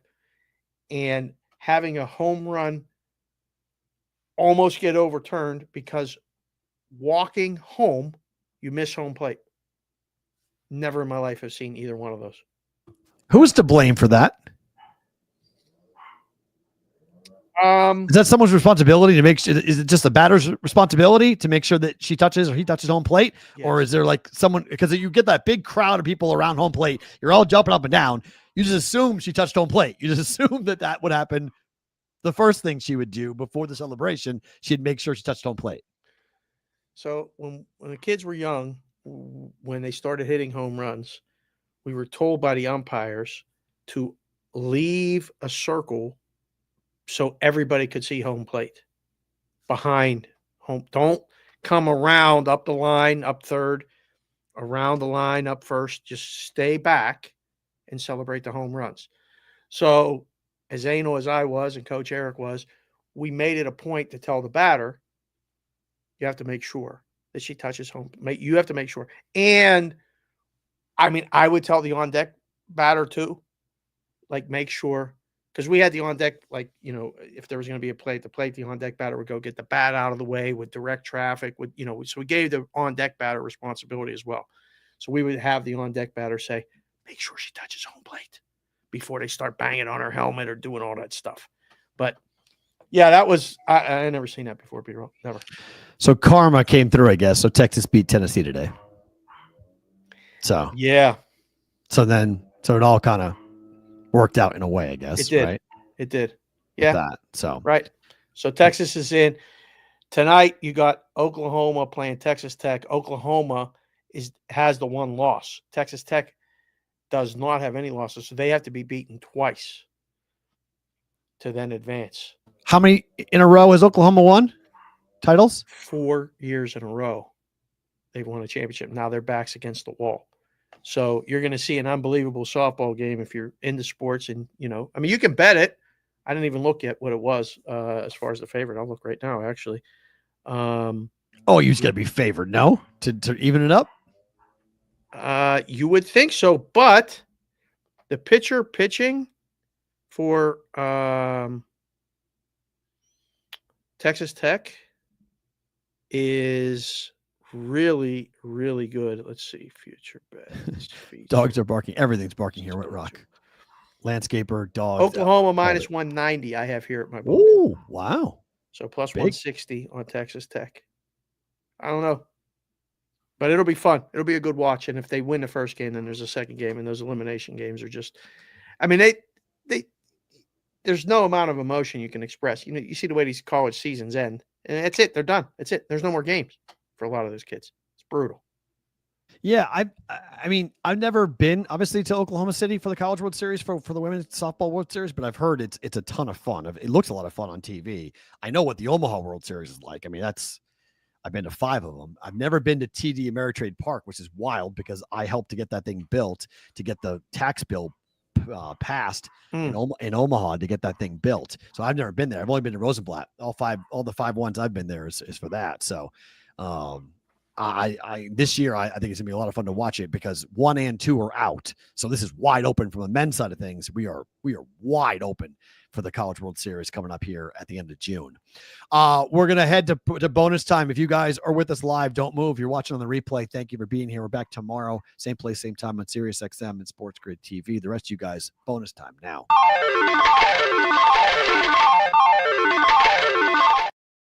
Yes, Ninja's pissed. I apologize. The landscaper, when he shows up an hour early, they're not supposed to come till 2. He came at 1. And so I've been trying to mute. Trying to beat the rain. Probably so. The alleged rain. It ain't alleged rain today. No? Bunch of liars? Hold on. Let me see. Happens. While you look. Partly cloudy, sunny conditions. No, it ain't raining today. There's not a sky in this. There's not a cloud in the sky. So there's no clouds. Ain't raining it just looks it at the moment. It's like ain't raining today. It feels it a little bit, but proxy time, boys.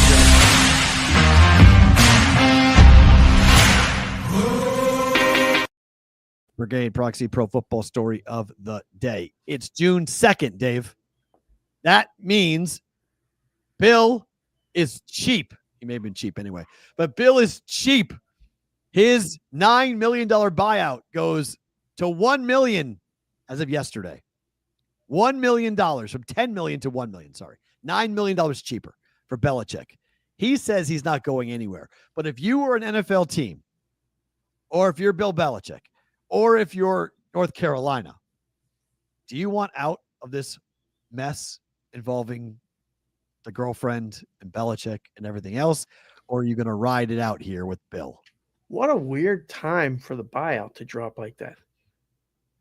It was essentially, I think the idea was training camps open June 1st or June, in the month of June. You have mandatory mini camps opening up.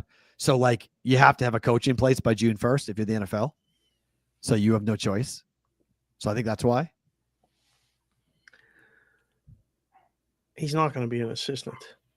No, but I mean, you'd fire your head coach and then go hire Belichick, or somebody steps down or somebody quits or whatever it might be, and you go get him. He says he's there. Remember, he said, I didn't come here to leave, but, but I don't think he's going anywhere. There is so much. I mean, yes, Ian, I feel for you, man. If you're a Carolina fan, I feel for you. It's so strange from a Patriot standpoint to see the guy that talked about no distractions, do your job, just be focused on one thing, has allowed so much off the field controversy to completely take over the narrative around him and his football program. No one's talking about Carolina football. They're talking about Belichick's girlfriend. Right. That's it. That's a problem. It is, but I mean, what are the expectations? For him? 8 wins? They're paying him a lot of money. Why, they are, but I mean, they want to win the ACC. They're expecting people talking about North Carolina football now than there ever has been, right? In the last 10 years. Santana, he's 74. You think she cares? He cares she's hot or not? She won Miss Rhode Island. Some people think she's hot. I mean, she's very strange. She's Miss Rhode Island. Like some people think she's hot. Somebody does. She looks cuckoo. Yeah, I'll give you that. She does look cuckoo. She's not a mail order bride, Joel. Wow. I don't know about that. I mean, the 60 Minutes interview is the strangest thing that I've seen in a long time. And the fact that it got worse than what was seen on camera, and that how she was there telling CBS, telling them what they can and cannot ask a 72-year-old football coach. Right. Is unbelievable. And the fact that all emails go through her and that she has complete control over what the public relations angle is. And then Belichick goes and sits down with Michael Strahan and gives the weirdest answers ever. Like he looks in some ways unwell. Like he looks like he's not a healthy man. And so when you have the reports come out that the family is very nervous about what this woman has done to the legacy of Bill Belichick, I couldn't imagine being Steven. You're tied to your dad. You're trying to become a coach, a head coach somewhere, college or pro, and your father's taking down your name. You used to have an unbelievable football name. Now it's a punchline. Right at the moment. Fine. If they win 8 games or 9 games or something, then it's all out the window. I don't know if the name is ruined yet. There's a lot of questions that were being asked or brought up in the past 3 months that would never have been brought up before. So everything is kind of like in flux. But I mean, she's got the power. It's very, very odd. Like, again, when I'm 72, I don't know what that must be like. I don't know how Bill feels. Just reportedly, his ex-girlfriend, who carries a lot of weight on Nantucket and Martha's Vineyard, supposedly her and Jordan got into it at a party a couple of weeks ago. So there's all that going on. Oh boy. Really? Oh yeah. She's like 50 and she's young too. She's 50. So she's not 24, but supposedly she got after saying she's, blaming Jordan for ruining Bill's reputation and basically saying that she's destroying Belichick's legacy. Oh my God. So the front page of some rag, I don't know where it was. Really? New York Post or something. Yeah. It's not good. Yeah. They were not prepared. Ian, you're right. You guys weren't prepared for how, because I don't think they thought they were hiring Jordan Hudson. I thought they thought they were hiring Bill Belichick, and everything with Belichick now runs through Jordan Hudson. Oh boy. Not good. Not good at all. Favorite thing about today is what?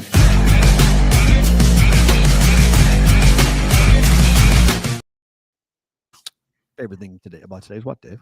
That it is a light day in sports, and it's your favorite. You have to go on Sports Grid. Talk about this. I know, but so we got good baseball games. Yeah, I'm excited that between, like we said, the Padres and the Giants is a good game.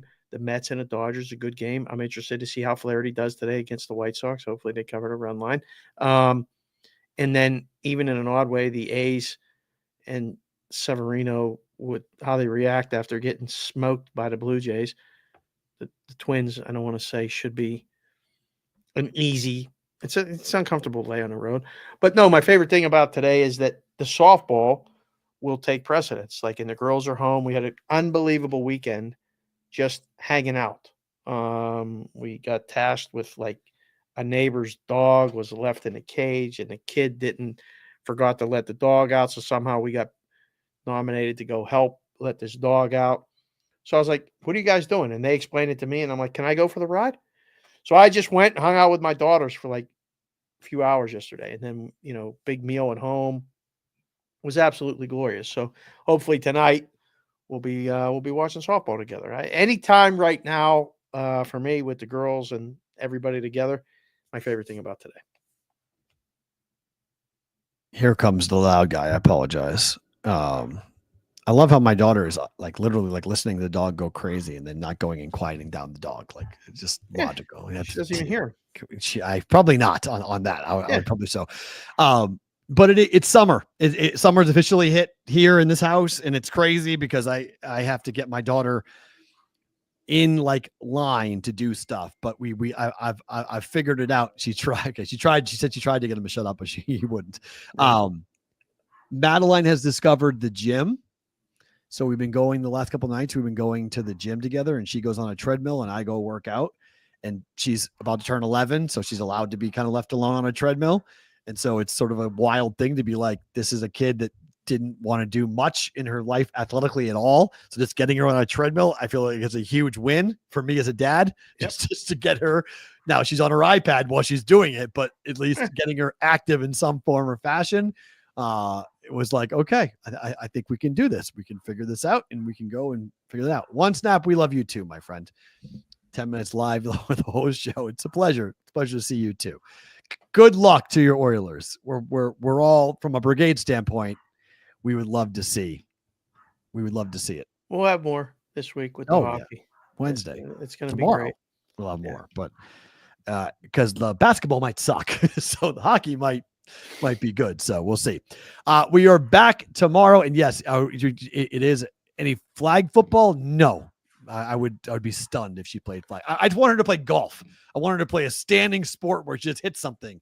She doesn't like it when people are trying to tackle her, and she's not down with that. But Golf would be great, but she won't play golf, unfortunately. But it is a cool bonding experience. I would agree. Every night it's been fun. So we do it again tonight.